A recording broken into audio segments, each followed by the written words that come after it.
Hello from Dubai and welcome to Season 2 of Not Just Making the Tea. I'm your host, Rachel. This is the show that talks about the realities of our career and life choices, what life skills there are to be learned, and how they can influence and help us to succeed. It's all about celebrating the parts that don't go to plan as much as those which do. I hope that you enjoy listening, find the topics thought-provoking, entertaining, and that they add some positive moments to your day. So on that note, let's get started with today's topic.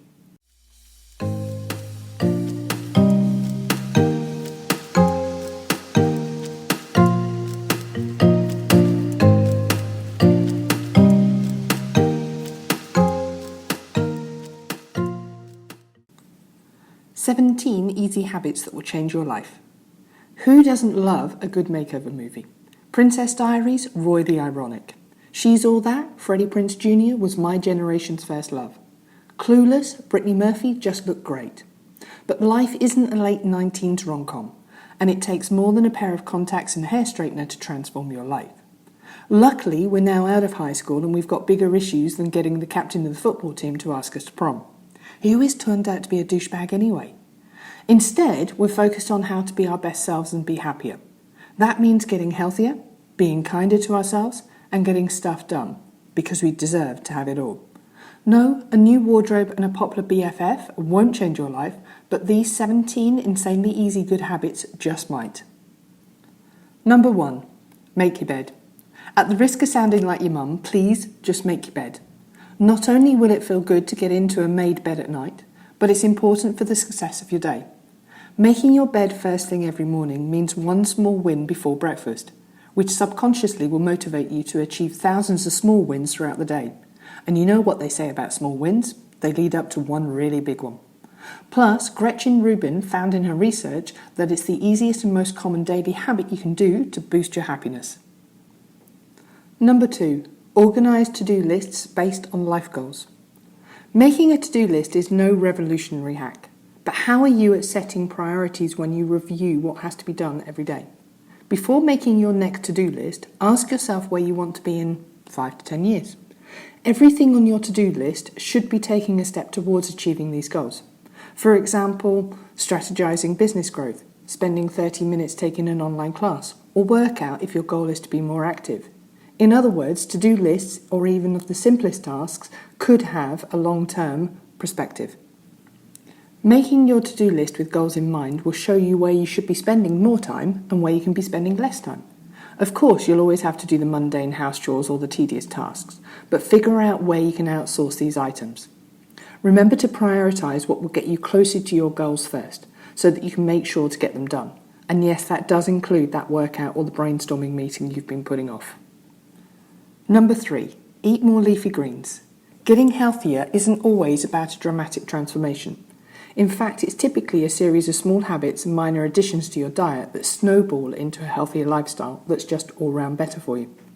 Don't focus on cutting out food groups or limiting what you can or cannot eat, because this can generally lead to binging or developing an unhealthy relationship with food. Instead, focus on adding leafy greens to at least 2 meals a day. So maybe add spinach to an omelette, throw kale into a pasta sauce, and order the side salad when you're eating out. Number 4, set yourself deadlines. You know from experience of assignment all-nighters and projects at work that if there's a deadline that you have to meet, you'll always find a way to get it done. So what makes an assignment our boss gives us, or the paper Shakespeare 101, different from any personal goal? Well, the answer is that we don't usually have a deadline to motivate us to accomplish it within a certain time frame. No matter how small or specific, like replacing the couch, making friends with a co-worker, establishing that emergency fund, or even running those 3 miles, give yourself a specific and realistic deadline. And if you're still having trouble sticking to goals because you know that your deadlines are flexible, when you are the one setting them, let a friend or family member know your deadline so that they can hold you accountable. Number 5, instead of taking a social media break, get up and move. You know it, you love it, you depend on it. The momentary pause from uninterrupted work to take a quick scroll through your social media. At this point, opening Instagram might feel like second nature when you've just finished one task and need to refresh before moving on to the next. But instead of scrolling through Instagram, checking Snapchat or refreshing TikTok, get up and move your body to refresh yourself in between work tasks. A few jumping jacks, a mini dance party, a yoga flow, or just some stretches are enough to energise your body, reset your mind, and will help you focus better for the rest of the day. Number 6, read more. I'm the queen of excuses when it comes to reading more often. I love it and often use it as an excuse not to get work done. But reading is not only enjoyable, it's actually good for you. Whether it's winding down before bed, taking a break in the afternoon, or as a ritual that you look forward to when you're starting your day, fit in some more time to read. As for what to read, well, I've added some lists to the podcast information. So maybe start with inspiring books, books to educate yourself, or enjoyable books that should be on your summer reading list. Enjoy. Number 7, say thank you instead of I'm sorry. I have a terrible habit of saying sorry all the time. I say sorry when I need someone to repeat what they've just said, or that I bump into a stranger, and I apologise profusely for being late or making a mistake. Whilst sorry is just a word, language can affect the way that we think and feel about ourselves. And as women in particular, we are taught to be polite by putting ourselves down. Instead of saying sorry, make a conscious effort to say thank you instead. Thank you for being patient instead of sorry for being late is another way to practice gratitude, but it's also a consistent way to be kinder to yourself. But by the way, saying sorry in a relationship is crucial when you've made a mistake or hurt the other person's feelings. But showing gratitude can be even more important. Number 8. Tidy up your space before bed. I know, the last thing you want to do at the end of a long day is to clean. Oh, the horror. But dishes in the sink or laundry piled up on the chair, we all have that one chair, can prevent us from feeling fully relaxed whilst going to bed at night and might make us more stressed starting the next day. Clutter in your space can translate into clutter in your mind.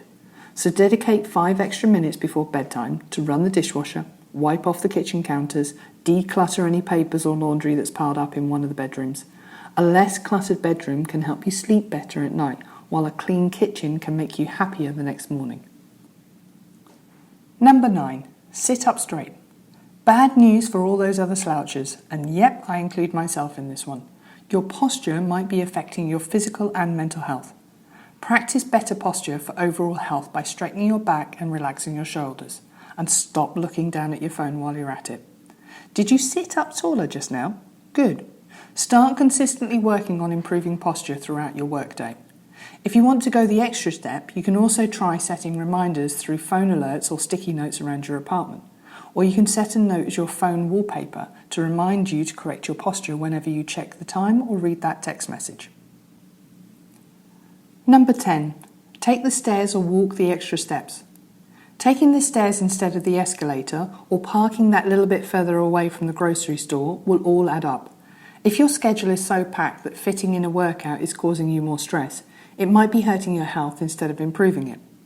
It's time that we stop thinking of exercise as your hour-long HIIT class and make it about living more actively by moving wherever we can. As a rule of thumb, moving more often than you sit will make a big difference in your overall health and well-being. Number 11. Say no when you mean no. How often do you avoid saying no when you want to? Do you find yourself doing favours for others when you're already stretched too thin? Do you pick up work for co-workers when you're too busy, say yes to plans that you're just not excited about, or hang out with friends to avoid FOMO, even though you want a chilled night in? One of the most powerful things that you can do for yourself is to say what you mean and be true to what you need. Master the art of saying no. Say, I'd love to help you with this, but I can't give it the time and effort it deserves. Or try, I need a night by myself tonight, but let's get coffee this weekend, whenever you feel the need to please. Number 12. Manage your money based on what brings you joy. As a self-proclaimed creative, I never even thought about taking a business course at college, and the extent of my money knowledge upon graduation was how to budget for Starbucks. But one piece of financial advice that really clicked for me was that money was your life's energy. I started to understand money in a different way when I realised that money was just an exchange of value for the effort and energy that we're giving for about 40 hours of our life every single week. So be thoughtful about how you want to spend your life's energy. Does it really bring you joy to go drinks with that friend that you don't have fun with, or to buy the top that you'll never end up wearing? Managing your money based on what does and doesn't bring you joy will reduce stress that comes with spending money on vacations, items and experiences that you truly love. Also, invest in yourself. Get the gym membership, purchase that online course and open a savings account. The more money that you put into something, the more likely you are to keep it up as a habit. Number 13, mute or unfollow most social media accounts. You may be the sum of 5 people that you spend your time with, but you're also the sum of 5 people that you consume on Instagram. Unfollow or mute all the accounts that do not make you feel inspired, happy, confident, and then crowd out the accounts that aren't serving you with the accounts that inspire you. Follow people whose careers you admire and find accounts that will bring you positivity when you're tempted to scroll. Also, rethink whether the bloggers, celebs and brands that you're following are providing you with inspiring content, or if their posts just make you feel about where you are in life.